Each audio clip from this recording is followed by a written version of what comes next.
Start of a new month. I'm feeling good. We got a new platform in YouTube, freeing us from the technological confines of Instagram, and I'm pretty excited about that. I'm gonna add Doug here, but see, Doug, you don't need to be added anymore because if we're YouTube centric now, you're already on from right from the start, which is even less need for dancing. So win-win-win. Okay, there's Doug on Instagram. How's it going, Doug? Hey, it's going all right. How are you? I'm doing very well. My hair looks a little funny today. That's okay. No problem. I'm right with that. Dale Stevens is here. She says, I'm still starting here Instagram, and we'll see if she changes over to YouTube, which, yeah, I understand. That's sort of a great schism now. We've got the two things happening. The community will certainly be split into two factions, and who knows how it will resolve. We don't know where it will go. That's the fun of doing these things, is you just don't know how it's going to turn out. We have a good crew here, the regulars, showing up on Instagram, and I gotta say, today your feed looks great. You sound beautiful as always. Your face looks shiny and wonderful. So, shiny is not the right word. I don't know why I said that, but yeah, I'm excited for today's episode. We got some good articles, I think, and most importantly, Matt, I've been wondering. Today's the first. Are you gonna have some fake plant meat this evening for dinner? No, I am not going to do that. Aaron actually mentioned this morning that I could and that we should have Beyond Burgers. And I said, I don't really feel like it. I don't know. I'm kind of into this health feeling. And I thought I would encourage everybody to try.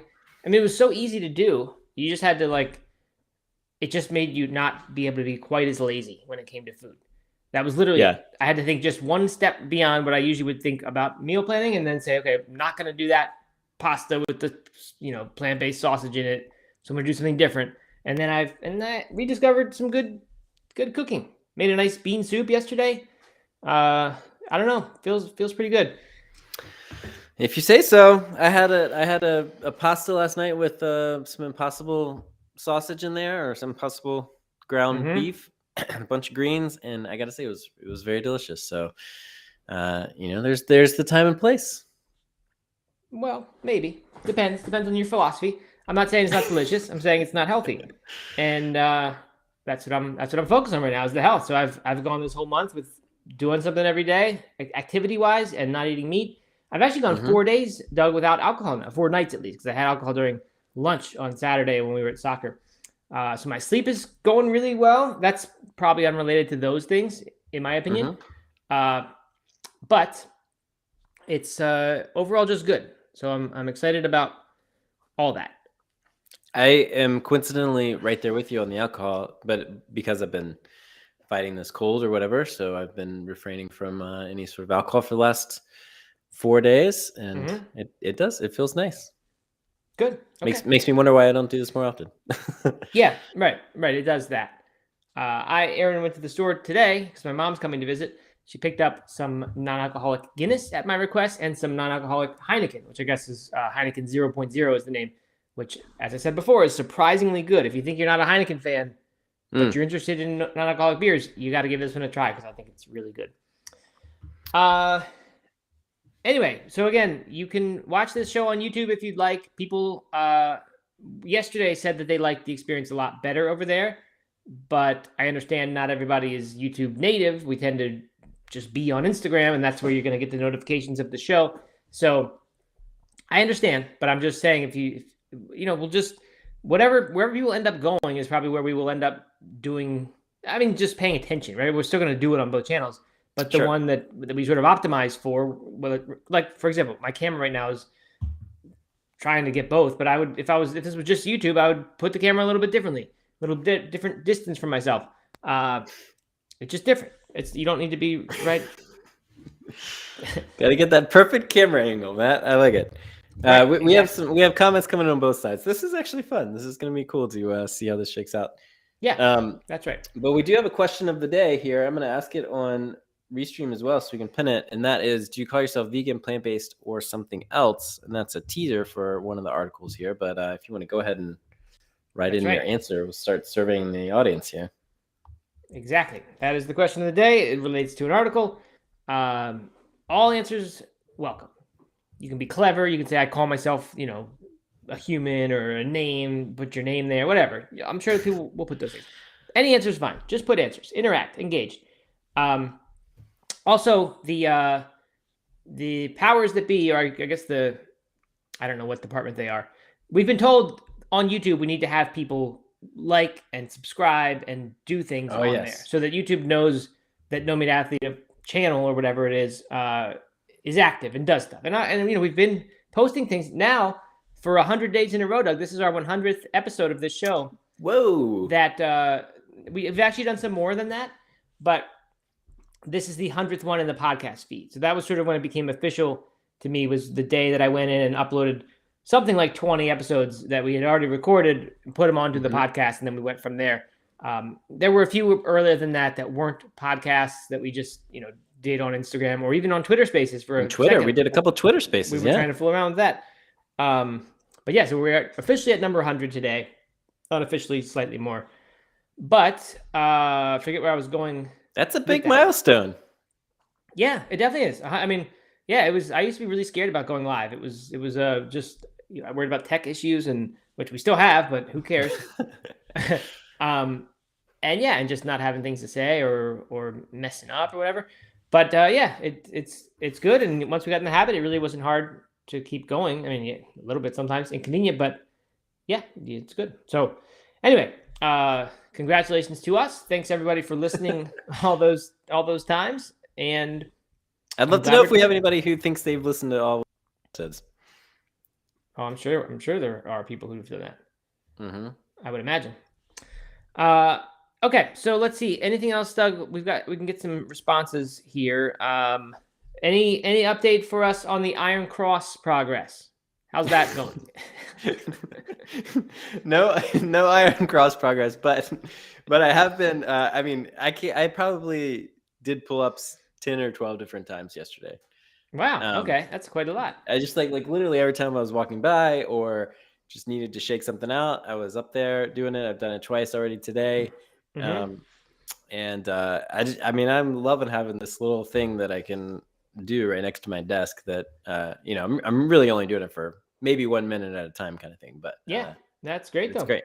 Mm-hmm. Well, I'm going to predict your future here. You're going to encounter some blister type issues pretty soon. Your grip's going to start hurting a lot. It may not be visible problems, but you'll start having some pain. Okay. You also may need to invest in some chalk if you don't have that already. And then your office is going to get all chalky and everything. Yeah. The rings have it looks like handlebar grips from like a bicycle that I haven't put on yet, but you can put them on. Thought that might be something to do. Yeah, or gloves, I guess, could do the same thing. But then that's another step between you and doing the rep. So I don't know if I would do that. Yep. Plus, you probably take like a month or two to pick out which gloves to order and all that. Just need somebody to send them to me. Yeah. I remember where I was going with the 100 episodes thing. We've put most of those episodes up on YouTube, so we've done stuff. There's just been zero activity on it, so YouTube probably thinks that we don't, that no one actually cares about the show. So that's why we want you to like and subscribe. And people that were leaving comments on there yesterday, which is great, and they are again today. So please keep interacting over there. Likewise with Instagram, same rules apply. Okay, so that's that. We've got a few responses. Some people, Drew Designs, frequent listener, says, I assume he is pescatarian, eats seafood here and there. As I've said before, I think that's a super healthy way to do it. That's kind of the longevity diet from Walter Longo, vegan plus a little fish. And I do think that is a very healthy way to do this diet. He also says Guinness is still better, doesn't have that teeny aftertaste. Maybe that non-alcoholic beer aftertaste, I can kind of get that. It's sort of a I don't know, like a tea a tea aftertaste that you get from the, what's it called, the wort, I guess, in brewing when you're the malt, whatever it's called, the extract. I don't know. I kind of know what that means. Hey Pack says, or H Pack says vegan. Drew Designs also says, let's all go back and like all the old videos. That would be wonderful if you wanted to do that. Yeah. Neil L says vegan, and Neil L also put up a bar yesterday, Doug, a pull-up bar. I love that. That is Look at awesome. That also that further highlights my delay there. Right. It took you 450 days since you resolved to do this. It took Neil L 1 day. But hey, I mean, whatever works. You're right. Whatever works. I actually was going to ask you about that, Doug. When I was considering this, the gymnastic ring solution for a pull-up bar instead of a fixed one, one of the things I encountered was that if your rings aren't, stabilized like a bar is, it actually is sort of a little different exercise than a pull-up, and it's harder because you have to hold everything totally still. That's not a problem for you? You're not concerned about that? You're just happy to develop that core strength? I'm not super concerned about that now. I think I did think about that. It's slightly different, especially if right now I don't have the wooden dowel that kind of goes in between them that would act as more of a bar. But even then, that's just any dowel. You just buy any wooden dowel and stick it in between. It's not like a special attachment. No, just any wooden dowel. Yeah, I mean, I was on YouTube. I was seeing people take like shovel sticks and like shovel handles. Okay. But yeah, any wooden dowel, as long as it's like strong enough to hold your weight. But I haven't been using that, and so it is different, different than you would a bar. And there's just some different elements to it, but that didn't really matter. It's not about the pull-ups; it's about the strength to be able to do the pull-ups. So yeah, right. And then my other question for you was, do you must put these things pretty high, right? Like if you put them at the correct height to do a full dead hang pull-up, you can't do an iron cross. Even if you could do an iron cross, you have to do it at a different height, right? There's no way I could do an iron cross with this setup in my office. Unless you lowered it, right? They can adjust, right? Oh yeah, they're on straps. So I can set it up when it's warmer. I'll set it up outside on the tree outside my office, and then then there should be plenty of room to be able to do that. But I think traditional gymnastic rings, I looked up how high they go, but it's like, I don't know, 20 feet or something off of the ground that that I would be unable to do here in the office. Sure. Inside. Right. Good. Well, I'm so glad that's happening. I know people think I was mocking and making fun, but I was just nudging. I was just wanted you to do it, and I'm really glad you did. I'm excited. I'm going to hear more about it. So please keep us posted as you do that. I want to know when your rep scheme changes. I want to know what's working as far as a habit. What type of, do you go do one at a time? Is it better to try to do 6 at a time in little groups? Just keep us posted. I think people want to know that. All right, I will do that. Maybe I can inspire more people like Neil to just do exactly the opposite of what I did, not overthink it, and just go for it. Yes, exactly. All right, good. Any other updates and things before we get into the weather report? I don't think so. Mr. Jeffrey asked if No Meat Athlete Radio was dead. I think we should address that. Oh yes, we should. No, I wouldn't say it's dead. It's sleeping, like the sleeping pizza that they ship over from Italy. It's cryogenically frozen, just on a little bit of a pause. But that's only because we were trying to get this thing going. We were trying to figure out what to do with the whole brands-wide content platform. And No Meat Athlete Radio is definitely part of the plans. I think the way we're going to resurrect it is in a live show format. I think that's kind of the way things are going. Podcasting, by the way, declining slightly for the first time since COVID. The COVID boom actually had fewer people listening to podcasts, or maybe fewer people who listened to a podcast in 2022 than they did in 2021. And I think it's being replaced by this what I think is a more casual, like I've always said, hanging out with friends kind of content. Which, by the way, I was thinking about this morning. That's why I like the YouTube thing, and I'm not married to the YouTube idea. If we stay on Instagram, it's fine with me. But I just think YouTube lends itself a little bit better to having something on while you do your work or do whatever, because you can do it from the computer.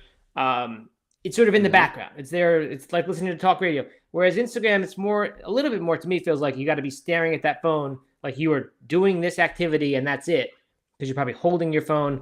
And certainly there are ways to work around that, but that's the vibe I think is where things are going, away from just like informative podcast. But anyway, it would also just make it more fun, because we need to mix. That's the problem with No Meat Athlete Radio, is we don't know quite what to do after having done it for 10 years now. So I think in this new format, then the question is, how do we make it different from Plant-Based Morning Show? And I don't have an answer to that yet, but anyway, so no, don't unsubscribe for anything. You'll get some new stuff on that feed soon enough. And you'll also see it in live form somehow or other. Yeah. Jody Shuck says she misses the interviews on No Athlete Radio. Just when you guys hosted them, though. I guess that was when we were hosting the interviews.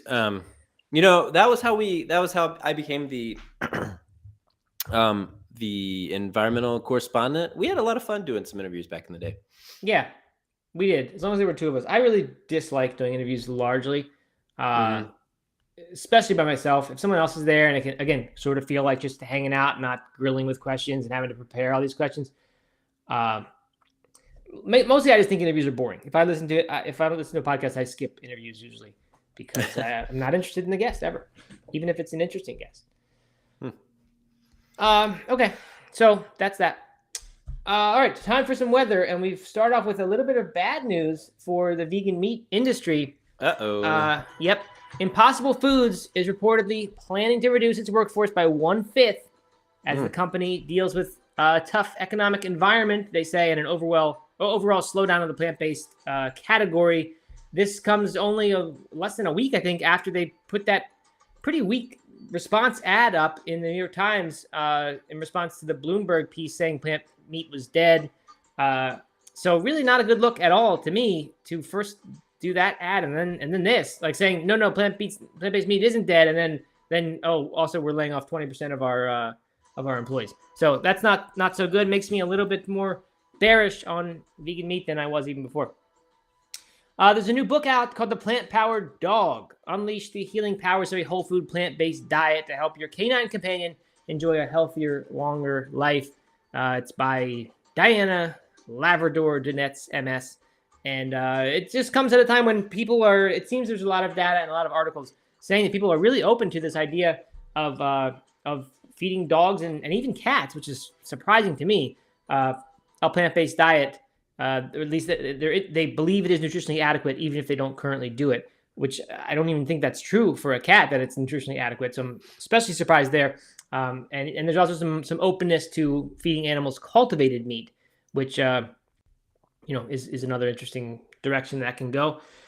Colossal Biosciences, who you may know is the company that's trying to bring back the woolly mammoth, they have raised more money, $150 million at 1.5. Does anyone know that?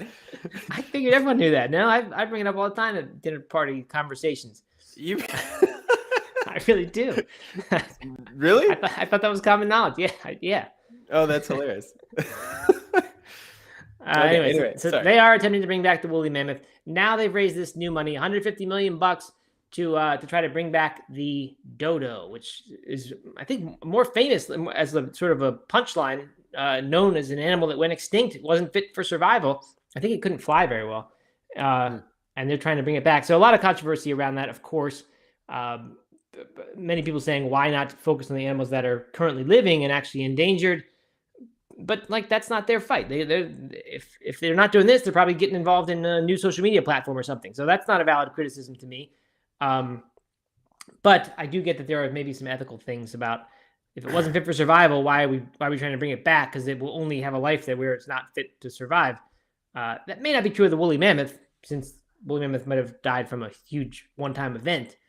Yeah. But still, just seems kind of weird to it's like bringing a time traveler up from it's like The Night Before Christmas, that movie where you bring the knight from the 1600s and he's out of place and it's funny, but he doesn't belong. Yeah, I don't know. I have some real mixed emotions about this. Of course, I want animals that are going extinct to be saved and preserved and taken care of. But what are they going to do with these when they bring them back? The only reason you would get all that $1.5 billion in funding or whatever is valuation is if you were going to sell them or put them in zoos or whatever and make money off these animals, and that feels very weird. And then also reintroducing animals that have been extinct for a really long time into the ecosystem, like you say they were to just set them free, that could have major impacts on the current balance of natural habitats. And I don't know, it feels very weird to me. Yeah, I mean that's Jurassic Park happening all over again if you put them Yeah, out into the yeah, wild. exactly. I hope that's not part of the plan. I don't think they're trying to put them back into the wild and just start having them thrive again.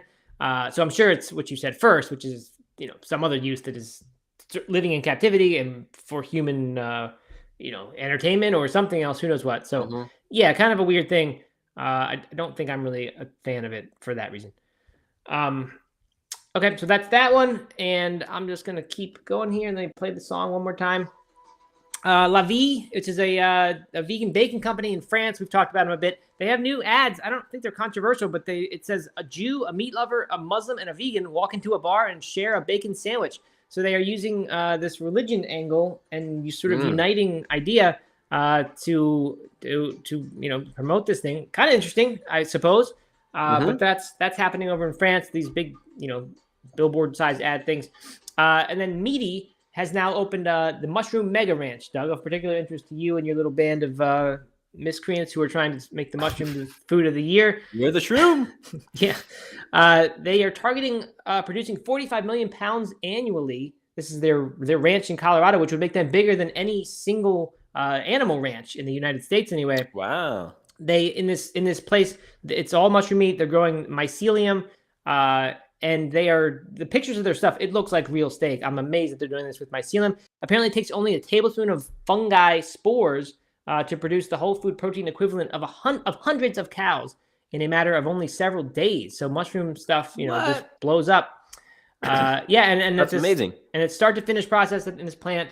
They, they're growing it first of all, and then they're even processing and packaging the meat. So it's all in one facility.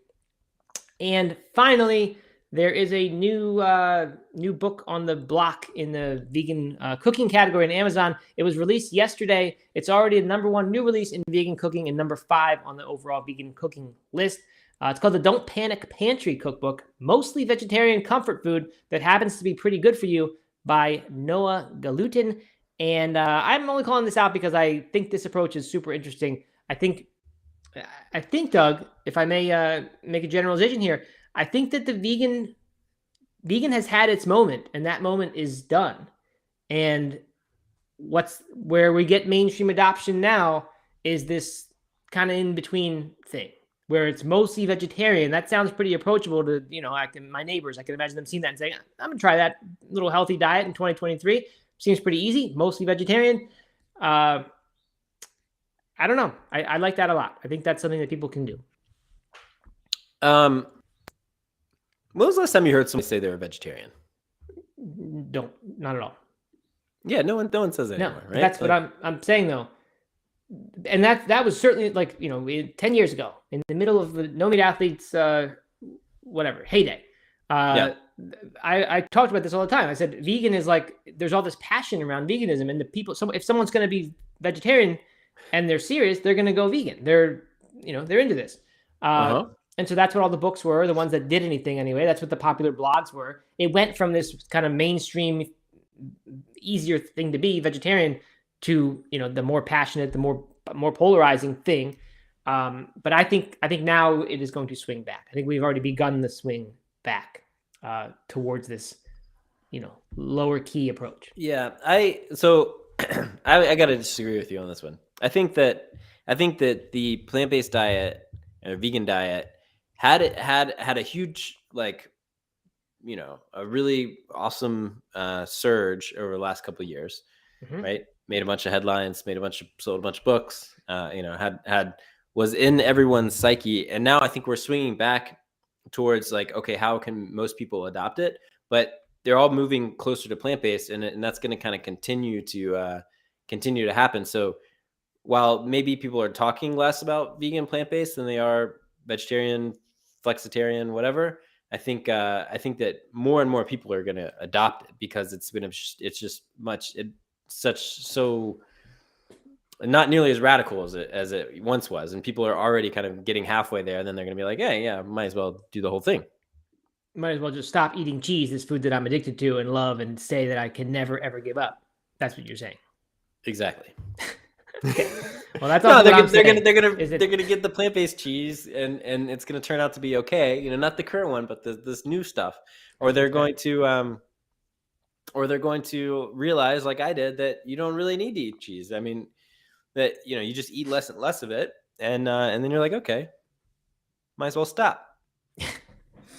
And most people aren't you, Doug, and I mean that. I mean, they really aren't. I think there's little hope of people just saying, I don't really need the cheese that I love so much. Unfortunately, I wish that was the case, and maybe it will prove true. The best argument there to me is that the things are getting way better. So the plant-based cheese that's soon going to be with the precision fermentation, it's going to be almost identical, maybe even identical. Then there's some hope of being nearly 100% vegan for the mainstream people. But I don't know. I don't know. I think this more moderate approach is coming back. We'll see. Time will tell. Maybe we'll start doing this. Here's an analogy. So, ultra running had this huge boom, like 10 years ago, right? Yep. Everybody was talking about it. Everybody was running their first ultra. Kind of moving past the marathon. Super stoked on it. Right. I don't necessarily think that is the case anymore. Like it's not this thing that everyone is talking about as much. Maybe it's just because of the circles I run in and all that kind of thing. But people are still doing it. Like the races are filling up faster than ever. There are more races than ever. It's just kind of this thing that you're not talking about as much because it's not like this new crazy thing. People are still doing it. So, I wonder if the plant-based diet or a vegan diet is kind of going along those lines. Yeah, it is possible. We don't know. I will say, running an ultra, you can do that in a couple months, 6 months, and then be done with it, and you're forever an ultra runner. Becoming a vegan is a little different. Yes. Very different. For sure. Yeah, good. All right. Good discussion. I don't know the answer. Don't know if we ever will until 10 years from now. We look back and we say who was right and who was wrong. 10 years from today, Doug, we get together. Wednesday, February 1st. Well, it won't be Wednesday anymore, but February 1st, 2033. We get together and we see who was right about this. Sounds great. Can't wait. All right, good. Should we bet a Guinness on it? Yep. And by then, an alcoholic Guinness that is made to be non-alcoholic somehow. Where they've put the alcohol in, but it has zero negative impact on your body. Perfect. All right. So here is why we asked the question at the top of the show. Do you call yourself vegan, plant-based, or something else? Novak Djokovic. I did not realize this. I have not thought about tennis, honestly, since the Serena Williams summer last year. But apparently Novak Djokovic, everyone's favorite quote-unquote vegan tennis player, and I think, number one world ranked tennis player, he won the Australian Open, which is fairly recently. I think it might have been like as recently as 2 days ago. January 29th, 3 days ago. So PETA congratulated him for his win, stating that he's vegan, saying that the world number one player is vegan. Their tweet, I think it was a tweet, was the world's number one men's single tennis player for a record 374 weeks is, in all caps, vegan. Congrats to Novak Djokovic for his 10th Australian Open win and his new record, 22 Grand Slam men's singles titles. People were quick to jump on this. And I mean, all it is a bunch of responses on social media. It's not any really stronger than the Impossible Foods ad that they put in New York Times, where all they were doing is showing a couple examples of people on social media who disagreed. So this is a bunch of people saying, he said he's not a vegan. He's not a vegan, and you know that damn well. Nah, he ain't. Stop. He's not vegan. Not vegan. LOL. Misinformation. Get your facts right. All this stuff. So people were saying he's not vegan. And this made me wonder what's up because we put him in the plant-based athlete. So I actually opened that book up to see what we said about him. We actually said that he credited a plant-based diet with his athletic success, greater energy, greater stamina. And if you go to Novak himself, to the Joker himself, what he says is, I don't like the labels, to be honest. I do eat plant-based for quite a few years already, but because of misinterpretation of labels and misuse of labels, I just don't like that kind of name. So to say... or that name, so to say, but I do eat plant-based. So that was his answer at some point earlier, maybe 2019 after Wimbledon when he won that. That was his response. And so PETA has taken that, interpreted it as vegan, and run with it. So, I don't know. I don't know what to say about this. It's just interesting that people want to split hairs, but I guess they do. And this is important because there's a lot of talk about plant-based versus vegan and what's the right terminology and what do we want to be called and what means what. So I think it's fine. I actually kind of agree. Like I wouldn't mind if like when I went out to dinners or met new people or whatever, like if I didn't call myself vegan and I didn't have to say like, hey, I'm vegan, that's why I don't eat this. If I just could more just say like, no, I just don't eat that, or I'm just not eating that. I eat a plant-based diet. I guess you couldn't really say mostly plant-based because it's not. Well, you could say that, but it wouldn't really be true if you eat 100% plant-based. I don't know. I'd kind of like just to not have it be a topic of conversation, and that's I know very different from me than a lot of people. Some people proudly call themselves vegan. That's their form of activism, is to tell people that they're vegan, or at least when it comes up, make it known. And athletes in particular, this was much more important to me when I was into public figures, kind of an exaggeration, but like putting my stuff on the internet and like showing that I was doing these races and things. Yeah. Then it was important for me to be vegan. I wanted that. Novak Djokovic obviously doesn't want that as a top athlete, much obviously without staying much topper athlete than I was. I don't know. Somehow now I don't care about that label, and I wouldn't mind if it was just like if it wasn't a discussion point. But I don't know. I've never really thought about that before, but that's the first time I have, and I think that's kind of I get where he's coming from. So the celebrities article that I wrote for Plant-Based News a while ago, a couple weeks ago. Yep. About celebrities stopping their vegan diet. The comment sections on Facebook and stuff were a bunch of vegans saying never vegan, they were just eating a plant-based diet. Vegan. I think that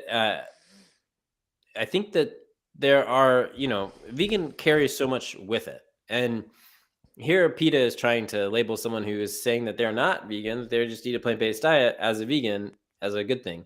But I think that a lot of people who are passionate activists or animal rights people, who the diet is just a very small part of what the overall thing is, overall what veganism means to them, that they don't necessarily want people who don't live a certain lifestyle or adhere to certain values labeling themselves as vegan. So it's kind of interesting that the PETA, which I think of as an activist organization, is kind of is kind of doing what everyone in the comment section of that post was saying you shouldn't do.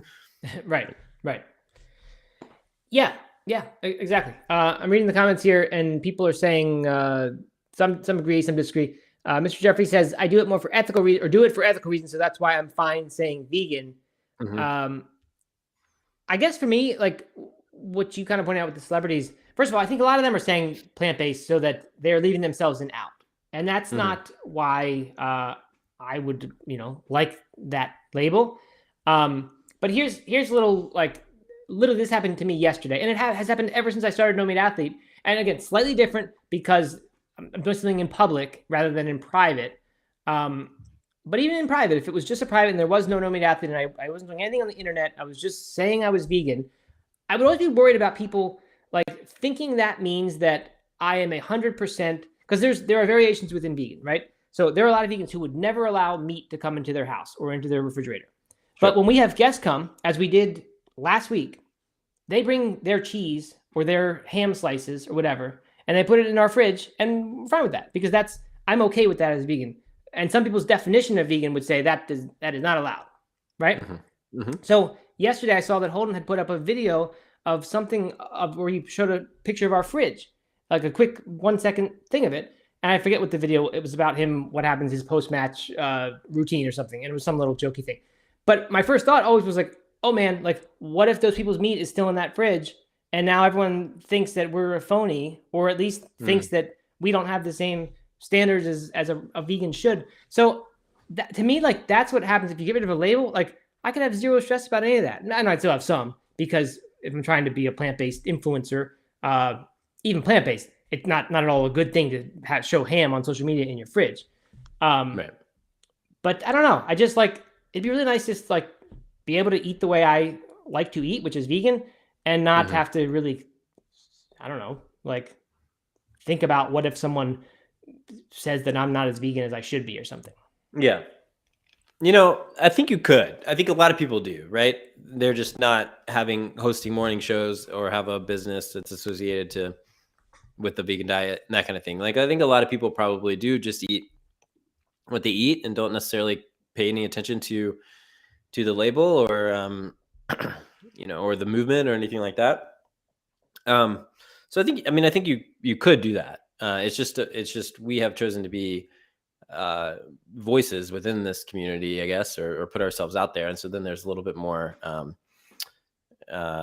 accountability to that. But I definitely hear what you're saying around the labels. I guess I don't mind the vegan diet because for me it is about much more than just the diet. I mean, it is about everything else that a vegan diet can help with the animals, with the environment, with the certain lifestyle that we want to live. And I don't mind associating myself with that at all. So, while I'm not like picketing Starbucks for upcharges on vegan milk, and while I'm not out,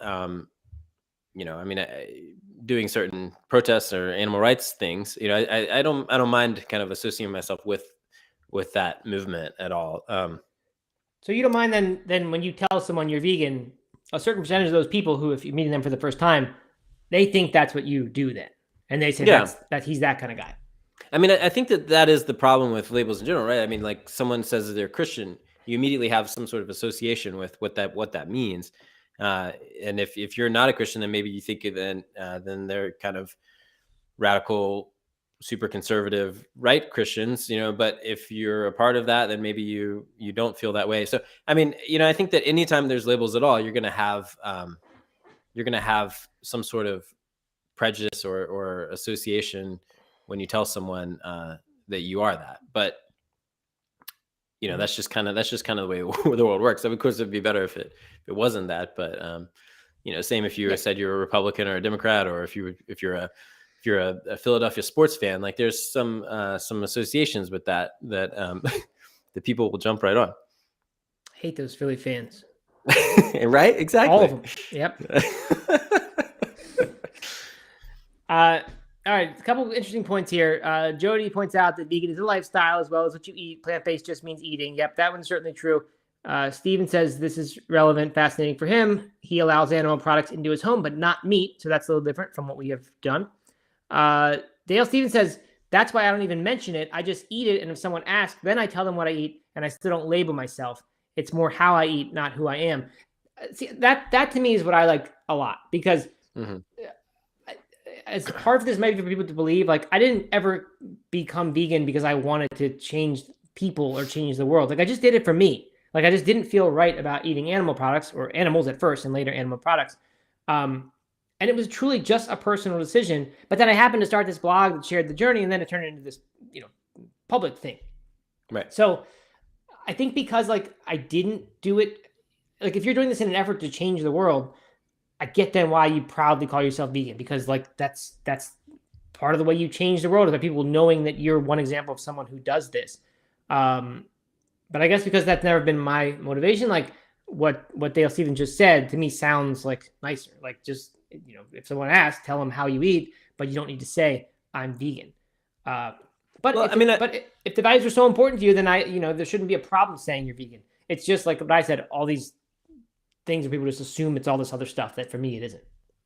Yeah. I mean, so I would be curious to know what Dale says when someone asks how you eat. I mean, because it's not like I run around. I mean, I wear No Meat Athlete shirts sometimes like that, but it's not like I run around, say, hi, I'm Doug, I'm vegan. Like I have this, this career and this persona that, that we live daily, put myself out there. But like a lot of people around town, a lot of my friends might not even know about any of that. And it's just, when I show up to a party, I have a vegan meal with me or whatever. If I'm hosting a party, it's a plant-based meal.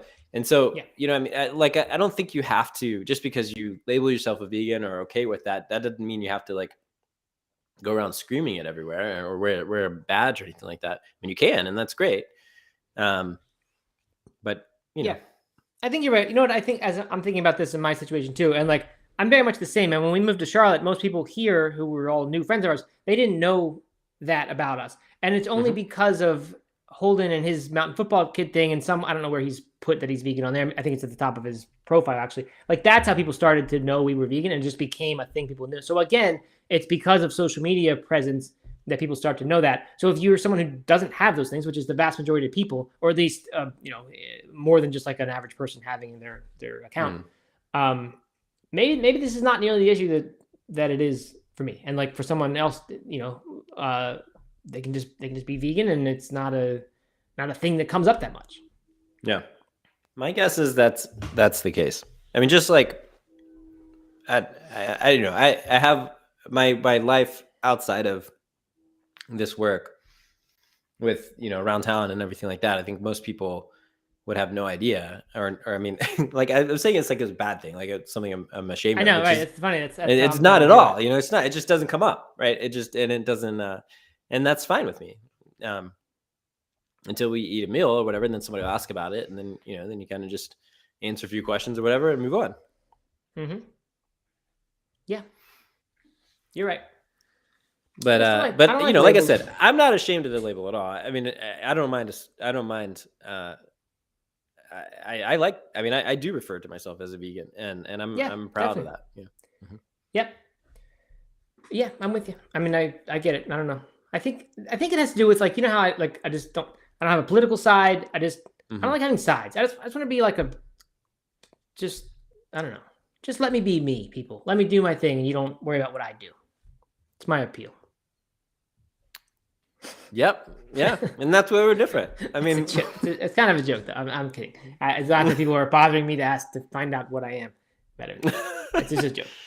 Don't tread on me, Matt. Yeah, exactly. All right, good. Move on.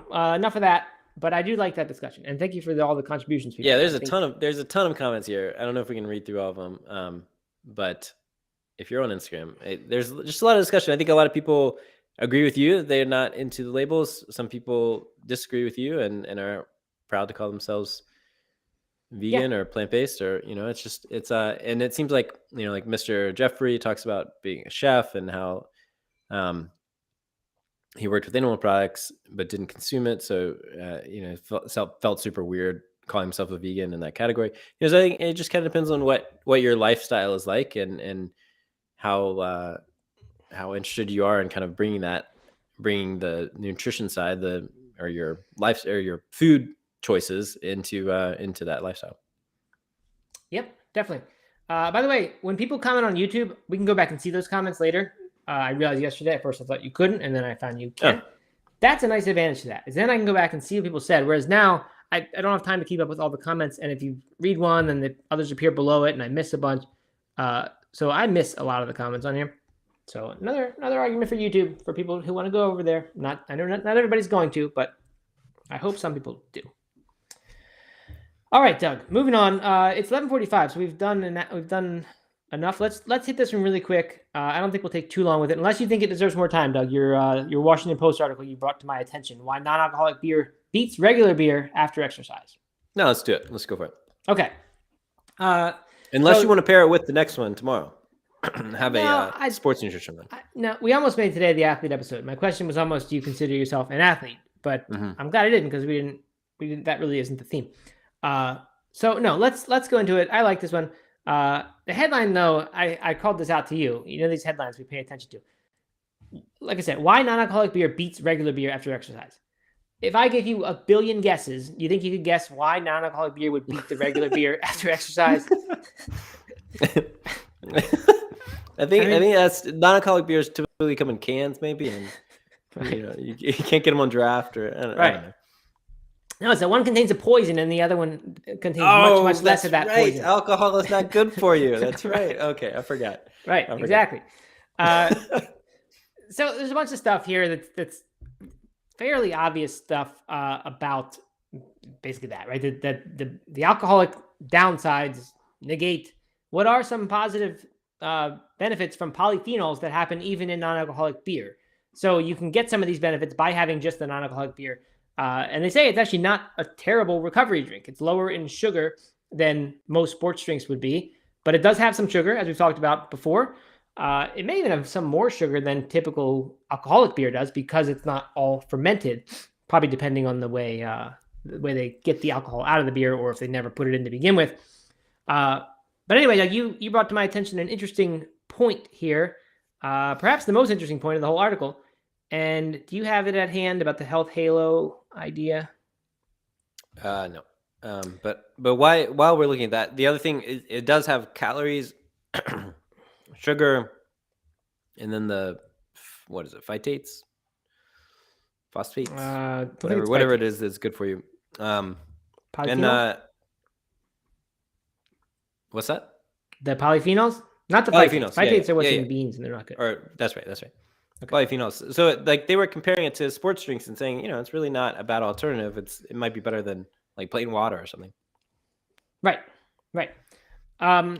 Okay, so this health halo idea is this idea that people who have a better than average aerobic fitness tend to actually drink a lot more than those who don't. A 2022 study, aptly titled "Fit and Tipsy?"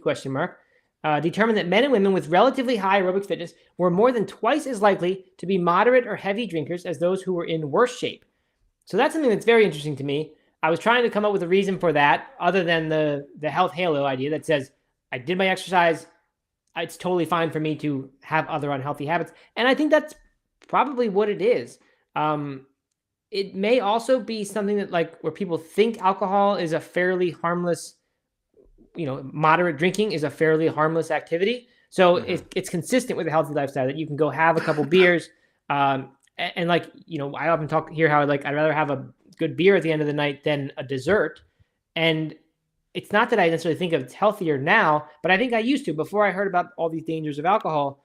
I think I used to say like that's a much healthier choice than a big piece of chocolate cake. Now I'm not really sure if it is or not. I don't know. So I think maybe this is people and maybe good marketing and people can consider this to be consistent. It also could be that people who exercise, some people will say, I'm doing my exercise so that I can eat that chocolate cake. Like I don't care about getting healthier on balance here. I just want to be able to eat. So I'm going to do exercise. Sometimes I have that attitude towards drinking. Like I want to be able to have a beer at the end of the night. That's why I'm going for a run. And I'm not thinking so much about calories, but literally about like cancer prevention, which of exercise versus alcohol. Really, I mean, it probably sounds overly focused on that, but yeah, I do think that way. What about like the kind of cultural or community aspect of exercise? Oftentimes, you get your gym groups or your running groups or your I don't know, spin classes, and they go out and have a beer afterwards. And so you have this kind of social aspect of the working out and the fitness part, and then that can oftentimes continues into dinner and drinks or something like that. At least it used to for me. I mean, I don't know. It feels like alcohol is a big part of certain fitness communities. Yeah, definitely in the ultra running community. That's when I drank the most after workouts, was when I was with ultra runners. That happens. I guess it's hard for me to imagine that that's that significant of an impact. Maybe it is, but like for me, that would be like once every 2 weeks, maybe once a week. But like, life would happen and I wouldn't always get to the weekly group run. So like, it's not that much more drinking. Now, when I did go out with them, I would drink more than I would at home on my own. So yeah, I mean, it could be something for sure.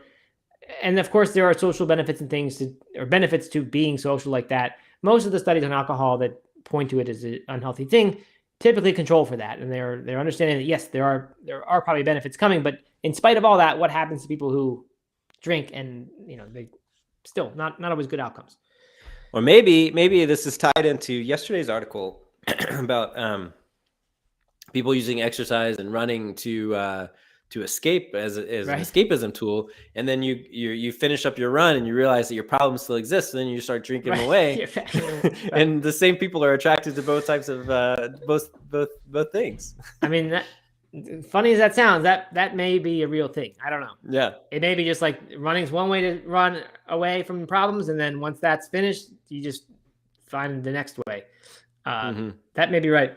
Jody says, I think this is a challenge with running groups. And yeah, I mean, there's always that meme or trope or whatever you want to call it, the drinking group with the running problem, right? The t-shirts and people, that's a thing.